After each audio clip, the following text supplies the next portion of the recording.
Everybody, please have a seat. Thank you so much.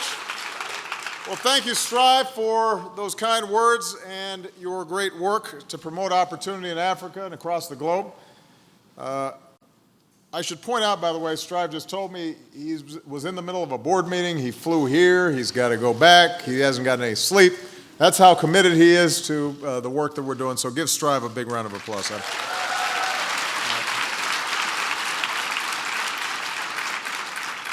So this is quite a group.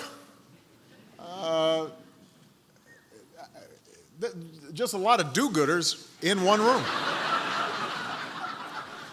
That's good. Just own it. You should be proud of it. I want to welcome our partners from around the world. We've got leaders from government, from the private sector, civil society, faith communities who are doing great work, and so many inspiring young people. And I want to thank our partners in Congress from both sides of the aisle who proved that every once in a while, in a city that doesn't agree on much, we can all agree on the imperative of smart development. So, thank you. Thank you.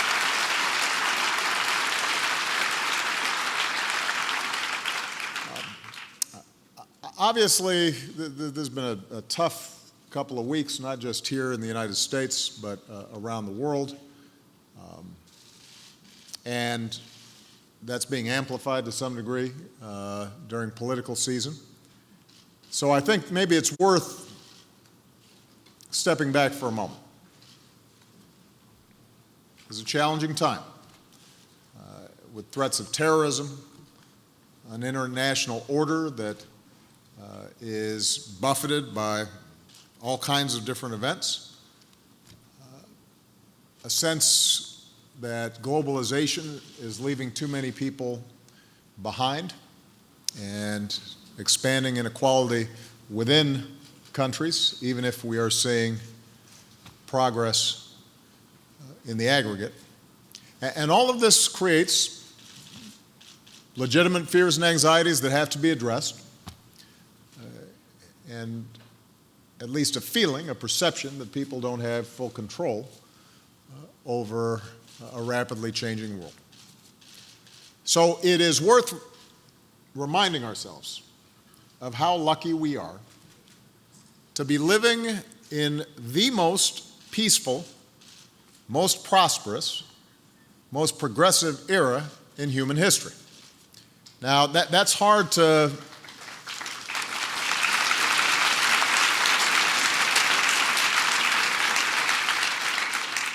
That's hard to absorb if we're watching the newscasts every night because there's heartbreak and terrible things taking place at any given moment across the globe. But it's important for us to remember, not so that we become complacent, but so that we understand that good works can make a difference. Think about it. It has been decades since a war between major powers. More people live in democracies. More people are linked by technology. Thanks in part to the dedication and passion and hard work of so many of the people who are gathered here today, in recent decades, the world has achieved incredible advances in development and human dignity. We've saved over 60 million lives from measles and malaria and tuberculosis. We've slashed HIV/AIDS infections and deaths. Across the developing world, incomes have gone up. Tens of millions of boys and girls are in school. Millions have gained access to clean energy, helping to mitigate the threat of climate change. In just the past 25 years, more than 1 billion people have been lifted out of extreme poverty. 1 billion. Michael Elliott, the former head of the One campaign, who we remember today, he liked to say that we're living through an age of miracles. And he's right. And sometimes when I'm talking to young interns at the White House who are still immunizing themselves from the cynicism that's so chronic in this town, I remind them, if you had to choose a moment in history to be born and you didn't know ahead of time who you were going to be, you'd choose now. Because the world has never been less violent, healthier, better educated, more tolerant, with more opportunity for more people and more connected than it is today. And all of you can take great pride in these historic achievements. It's a testament to what's possible when we work together. Governments, multilateral institutions, the private sector, and civil society. And it is a testament to our shared commitment to the dignity of every human being. This is something I was nursed on. Some of you know my mother worked with USAID and the Ford Foundation, traveling in places like Indonesia and Pakistan, working to help lift up the rural poor, particularly women. It's something that I tried to apply myself as a young grassroots organizer on the south side of Chicago, working with people who wanted to expand hopes and opportunity and jobs in forgotten neighborhoods. I've seen the possibilities of progress, and so have all of you. And yet, we are humbled by the work that remains. When some 800 million men, women, and children subsist on less than $1.25 a day, when 11 boys and girls are dying every minute from mostly preventable causes, when hundreds of women are dying every day from having a baby, when all this is happening right before our eyes, we know we've got a lot of work to do. And so today, we reaffirm our belief that in the 21st century, no child should go to bed hungry, and no child should die from a mosquito bite, and no one should be denied opportunity because of where they're born or what gender or religion they are, or the color of their skin, or who they love. All of us are born equal, and we're all connected. And if a schoolhouse door is closed to a young girl, then we're all diminished. And when a mother can't buy medicine for her sick child, or a family flees violence, whether in Syria or El Salvador, in a sense that makes us all poor and all less secure. That's what we believe. That's what brings us here together. And just as our values compel us to act, so do pragmatism. So does self-interest. When there are no roads to take goods to market, and when corruption steals from an entrepreneur or siphons off billions that could be going to schools and hospitals and infrastructure, that keeps too many people in too many countries from joining our global economy. And there's a reason why Susan Rice, my national security advisor, is with us here today. There's a reason why our USAID administrator, Gail Smith, she of the spectacular hair, sits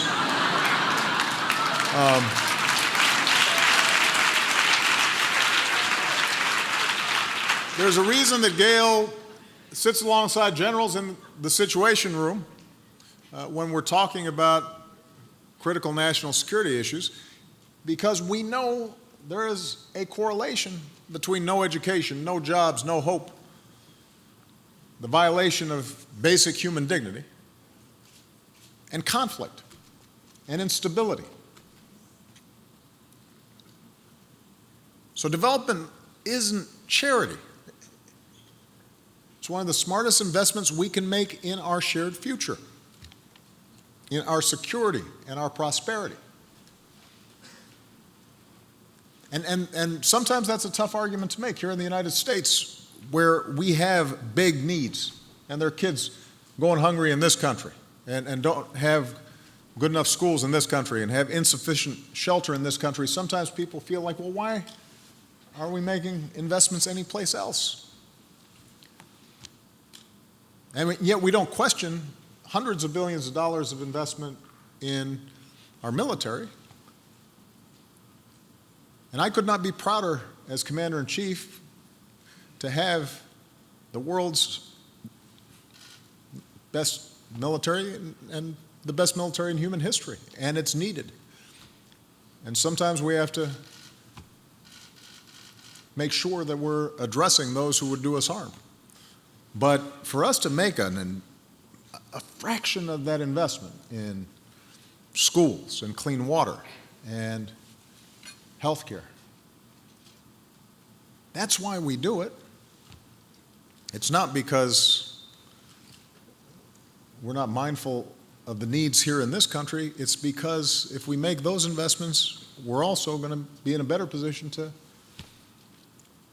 protect our country and improve our country.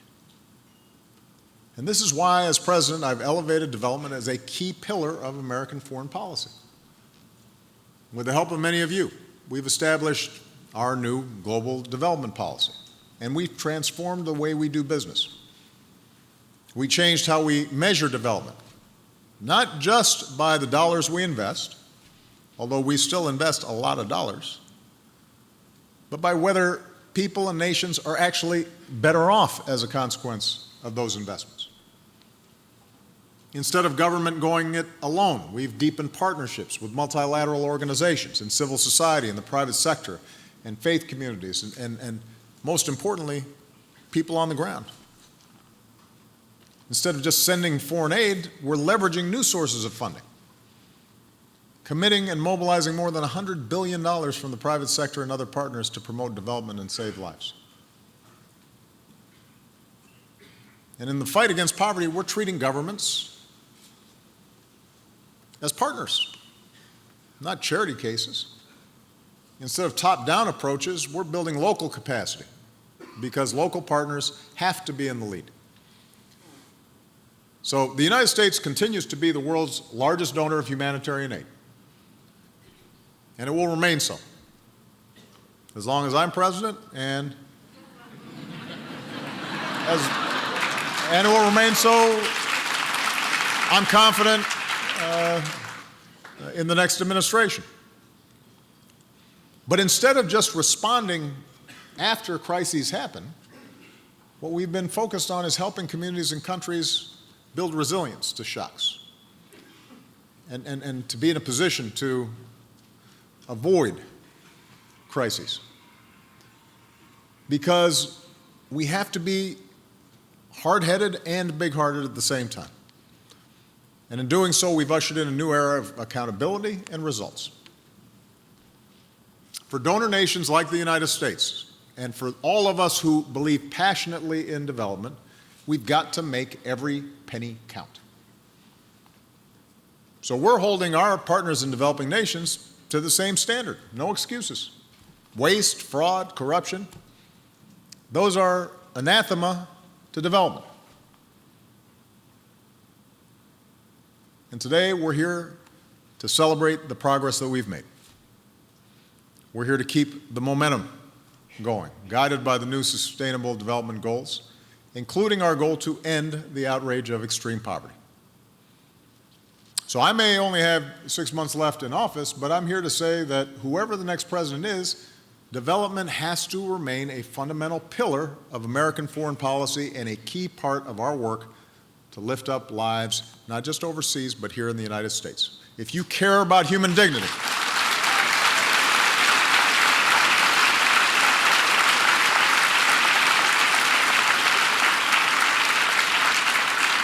if you care about human dignity, if you care about reducing violence and terrorism, if you care about fighting climate change, if you care about addressing inequality and creating trade and prosperity that works for all and not just some, then you're going to have to pay attention to development. You're going to have to make an investment.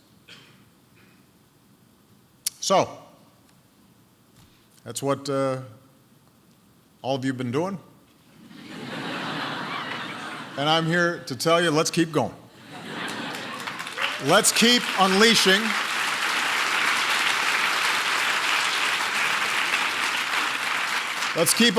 broad-based growth that transforms economies and lifts people and nations from poverty and prosperity. People tell me around the world when I travel, developing nations, they do not just want aid, they want trade. They want capacity building. As we've seen from South Korea to Chile to Botswana. The developing nation of today can end up being the engine of global growth tomorrow. So having renewed the African Growth and Opportunity Act, moving ahead with the Trans-Pacific Partnership, we can make sure that trade and globalization delivers progress not just for those at the top, but also for the many. We'll continue to partner with countries that embrace reforms and attract investment. And in September, in New York, we're going to host the second U.S.-Africa Business Forum to keep promoting growth and innovation and investment across the continent. Working with over 40 countries, we're bringing the wonders of technology to far corners of the globe, accelerating access to the internet, bridging the digital divide. We've mobilized governments and multilateral institutions and more than 100 private sector partners around our Power Africa initiative, funding everything from big power plants to off-the-grid and small renewable energy projects. And we are proving that countries don't have to choose between expanding access to power and combating climate change. These projects are expected to generate up to 29,000 megawatts of cleaner electricity so that students can study at night and businesses can stay open and farmers can use mechanized tools. And I believe that by 2030 we can bring electricity to over 60 million African homes and businesses, and that will be transformative for the entire continent.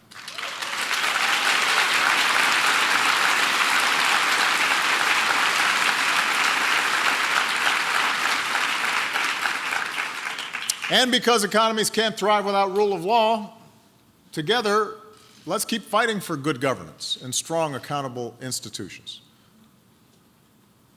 That's the bedrock of sustainable development. You wouldn't know it sometimes because in advanced countries, sometimes there's such anti-government rhetoric. But it turns out, like, having functioning governments are really important. So that's one of the reasons I committed the U.S. government to more transparency on my very first day in office. And with our open government partnership of 70 countries, representing some 2 billion people, we've continued to empower reformers and civil society from Sierra Leone to Ukraine to Uruguay. Because governments should serve the people and not the other way around. And by the way, progress is not in a straight line. It's not overnight. Just as here in the United States, we've still got more reforms to make. That's true of a lot of countries that are participating. But we have seen this tool prodding governments in new directions, opening up, creating greater mechanisms of accountability, setting new norms that over time make a difference. Together, let's keep strengthening food security and nutrition. No society can flourish, children can't flourish if they're going hungry. We can't ask a child to feed her mind when she can barely feed her stomach. So with our alliance between government and private sector and NGOs, we need to keep empowering farmers with new seeds and new technologies and new techniques that are scaled appropriately and sustainable. And it works. Last year alone, we reached over 9 million farmers across the globe, reducing hunger, boosting yields, increasing incomes by more than $800 million. In many of the areas where we work, poverty has been cut by up to a quarter. Stunting is down by as much as a third. Nearly 18 million more children are getting better nutrition. And right before coming here, in the Oval Office, I signed into law the Global Food Security Act, which is a bipartisan bill.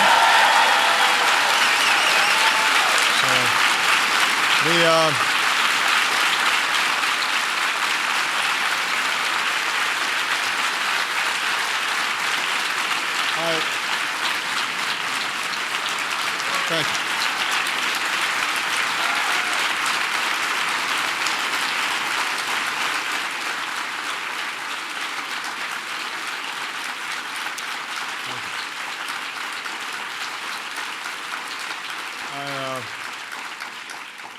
You're not surprised I signed it, right? I mean, you guys are all excited about it. We've been working on this for a while. We got it passed, so it's my job to sign it. But this is a bipartisan bill that authorizes more than $7 billion so that initiatives like Feed the Future endure well into the future. So let's sustain this progress. Let's make hunger history. Together, let's keep advancing global health and keep reforming health systems, empowering local communities, investing in new treatments and prevention. Building on the fine work of my predecessor, President George Bush, we've saved an estimated 6 million lives from malaria since the year 2000. In our fight against HIV,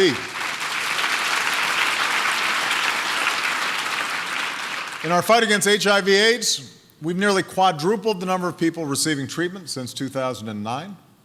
We're supporting 9.5 million people with life-saving therapies. And I believe we can meet our goal of treating nearly 13 million people by the end of next year. Our vision is within reach, the first AIDS-free generation.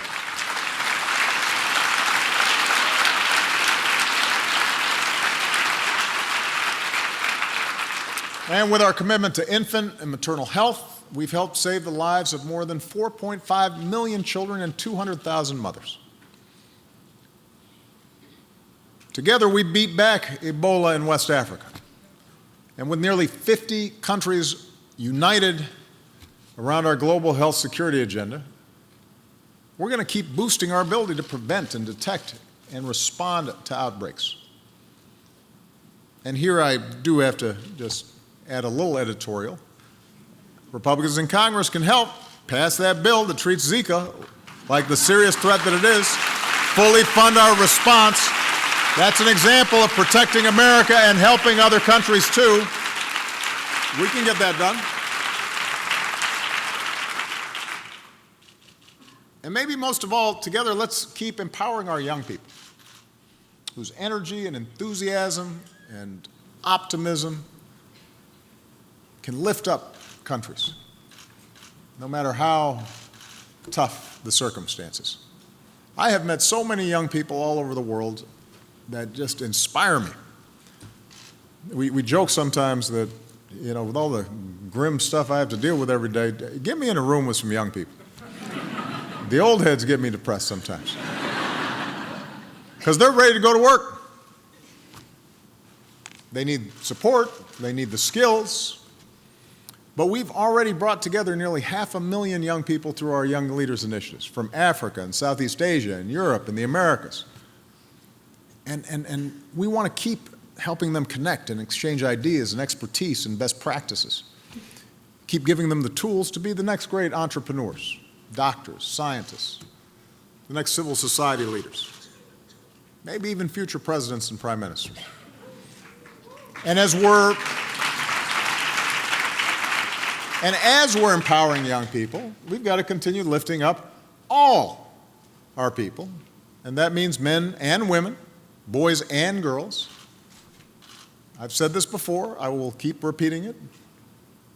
One of the best measures of a nation's success is how it treats its women. And earlier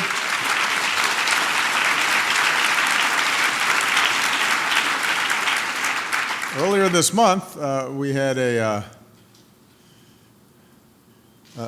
Obama women, Michelle and Sasha and Malia. They went and traveled with young women in Liberia and Morocco. Dr. Jill Biden's in Africa this week. And in all these trips, their message is simple. Let girls learn.